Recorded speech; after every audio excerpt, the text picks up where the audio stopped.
How many cases have you been able to discover since the project's been going on, cold cases? Well, we've been looking at the entire list. I mean, the list is, as Professor McDonald was mentioning earlier, I mean, there's, quote unquote list of 107 or so cases, which in many ways doesn't reflect the true number of cases that are out there, because every time we go somewhere to speak, for instance, different events, or we're invited to speak at places, say in Mississippi or Louisiana or elsewhere, invariably somebody will come up to us and say, this happens, this happened to my uncle. He went missing, and we always thought, or we always knew he was taken by somebody.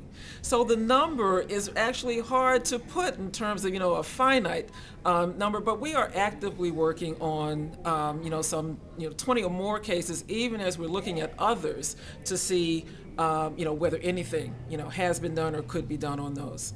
Talk about the importance of the Emmett Till bill introduced by Representative John Lewis and how people can use that who want to maybe help in this whole cause. Yes, well, the Emmett Till bill was passed 2008, and $10,000 were appropriated for the Justice Department to create a special unit to address cold cases.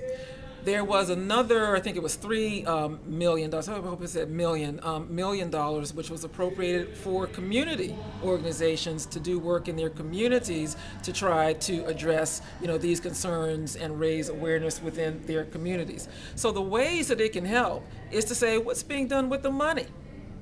Follow the money and see whether or not it's being used for its intended purpose. What is the Justice Department doing? What is the FBI doing? Money's available for local law enforcement also.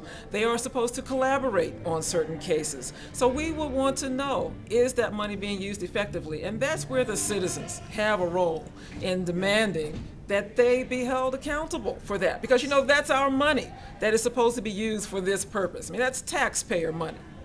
And so we need to make sure that the elected officials who enacted that statute and provided the monies to be appropriated and earmarked for this purpose, also ensure that it indeed is being done in that way. So it holds some promise, but we have to make sure that that promise is realized.